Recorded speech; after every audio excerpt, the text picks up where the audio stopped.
Hey everybody, this is Andre here with the Kevin Breeze channel, and in this video, we're going to be doing a comparison between the Samsung Galaxy A52 5G and the Samsung Galaxy S21 Ultra. Let's get started. So the Samsung Galaxy A52 5G has a 6.5-inch 120Hz Super AMOLED display with a resolution of 1080p, a PPI of 407, an aspect ratio of 20:9, and a screen-to-body ratio of 84.1%. We got a hole punch here for the front-facing camera, and this camera is 32 megapixels. The Samsung Galaxy S21 Ultra has a 6.8-inch 120Hz dynamic AMOLED display with a resolution of 1440p, a PPI of 515, an aspect ratio of 20:9, and a screen-to-body ratio of 89.8%. We got a hole punch front-facing camera here as well, and this camera is 40 megapixels. So overall, both of these phones have really good displays. I like the 120Hz displays.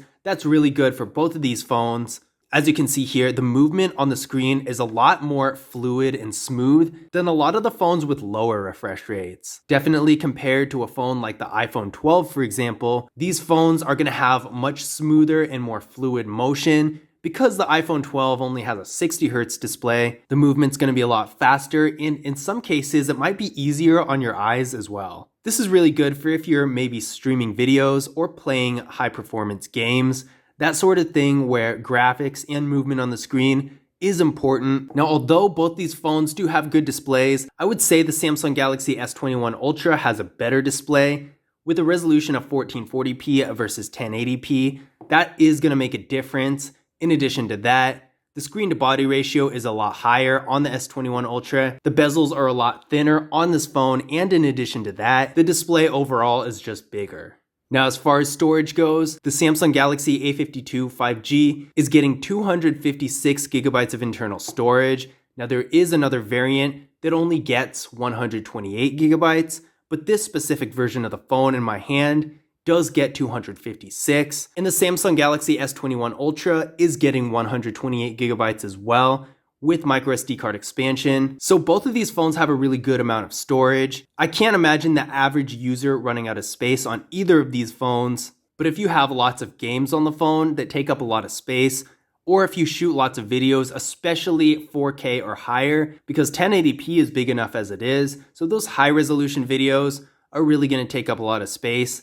And in that situation, I could see the A52 5G having an advantage because it has double the space of the S21 Ultra, but at the same time with microSD card expansion, that really may or may not matter a whole lot. It depends on if you'd rather keep the storage on your phone or if you do want to use a microSD card. Either way, both of these have a great amount of storage, but the A52 5G does have an advantage here. Now, the Samsung Galaxy A52 5G does not have wireless charging, but the S21 Ultra does. It supports 15-watt wireless charging, so if that feature is important to you, definitely keep that in mind. As far as security goes, both of these phones have both fingerprint scanners and face unlock. Definitely a good thing in comparison to the iPhone that doesn't have a fingerprint scanner at all.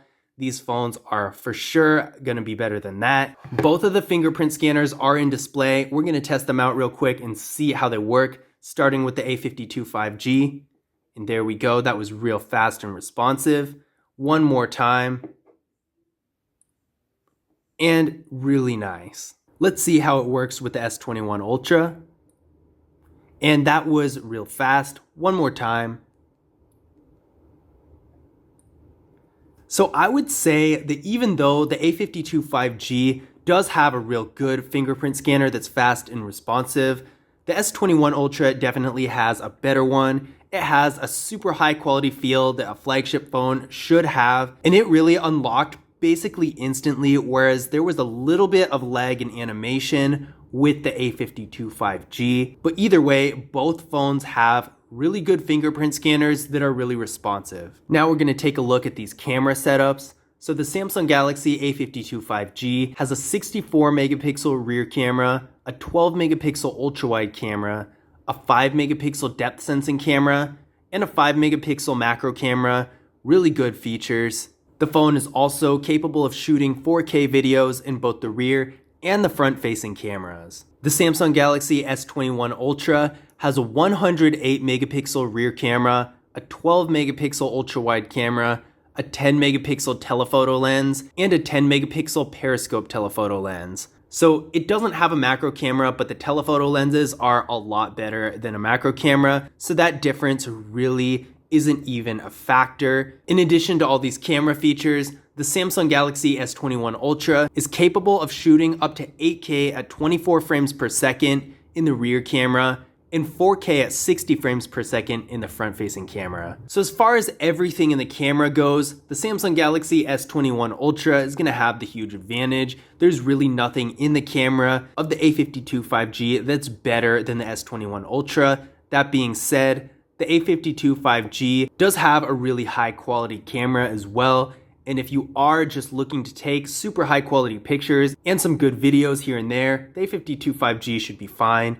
But if you do want the most professional, high quality photos and videos you can get, the Samsung Galaxy S21 Ultra is going to be the way to go. Now internally, the Samsung Galaxy A52 5G is getting 8GB of RAM with the Qualcomm Snapdragon 750G processor. Now keep in mind that the lower variant of the Samsung Galaxy A52 5G only gets 6GB of RAM. That being said, again, this is the higher model that has 8. The Samsung Galaxy S21 Ultra is getting 12GB of RAM with the Qualcomm Snapdragon 888 processor. We ran Geekbench 5 benchmark tests on both of these phones, and the A52 5G came back with a single core score of 647 and a multi-core score of 1939. The S21 Ultra came back with a single core score of 1126 and a multi-core score of 3483. So there is a huge difference here. With the A52 5G, you're going to be able to do most things. There's not really anything it can't do, but at the same time, if you're doing high performance gaming or video editing with large files and stuff like that, then it's probably going to run a little slow at times. Whereas with the S21 Ultra, it's really made for the highest end activities. So if you're doing high performance gaming, there shouldn't be any problem. Same thing with most video editing, it should all be good. Definitely consider what you really need. If you're not going to be doing a whole lot of high performance activities, it might not make as much sense for you to get the S21 Ultra, because high performance activities that are taxing on the processor is where this phone is really going to have its time to shine. Just to give you a better idea of what all of this looks like in real life, I'm going to do a quick demonstration for you, starting by opening Google Chrome. So as we can see there, the S21 Ultra was clearly faster. Let's open a web page and see if it's consistent. So again, the S21 Ultra was definitely faster between the two, but really a basic activity like web browsing is where the least of the difference is going to show. Once it gets to the higher performance activities that really take a lot of energy from the processor, that's when you're really going to see the difference. So from that little demonstration, you can definitely tell the S21 Ultra is a lot faster than the Samsung Galaxy A52 5G. So keep that in mind. As far as the battery goes, again, the S21 Ultra does have an advantage here with a 5000 mAh battery that supports 25 watt fast charging versus the A52 5G with a 4500 mAh battery that also supports 25 watt fast charging. Both of the batteries are really big, but the S21 Ultra does have a clearly bigger battery, so it's going to have not only more life per charge, but also longevity down the road. And I do think that this battery on a flagship phone like this is a real great deal, because not only are you getting a super high performance device, but you're also getting one with a battery that's going to last for a really long time. That being said, the A52 is definitely a good value as well. With a 4500 mAh battery and also good performance, I'm really impressed by both. Now, of course, being a flagship phone, the Samsung Galaxy S21 Ultra not only has NFC, but it also has stuff like dust and water resistance. But to my surprise, the Samsung Galaxy A52 5G has all of that as well. It has NFC and it has dust and water resistance up to 1 meter for 30 minutes. So as far as that type of durability goes, they're a lot closer than I thought. Now, in conclusion, which one of these phones is better? In almost every way, the Samsung Galaxy S21 Ultra is the better device. The one place on paper the Samsung Galaxy A52 5G has an advantage is the storage. This has 256 gigabytes versus 128. Now, even though the S21 Ultra is a better device with a higher quality display, a much better camera, and a faster processor, as well as a bigger battery, and flagship features like wireless charging that the A52 5G doesn't have, the Samsung Galaxy A52 5G is still going to get you a super high quality display, the ability to shoot 4K videos, a great camera, a decently big battery, lots of storage, and a good amount of processing power for much less than a flagship phone. So if you're not really doing super high-end activities like high-performance gaming or video editing with large files and that sort of thing, then you might be fine with just the Samsung Galaxy A52 5G because this phone is really good and it's not going to cost as much. But if you do want top-of-the-line performance and the best camera quality and display possible and extra flagship features like wireless charging, then the Samsung Galaxy S21 Ultra is going to be the device for you. But I hope you guys enjoyed the video. If you did, be sure to leave a thumbs up and subscribe, and I'll see you guys in the next one.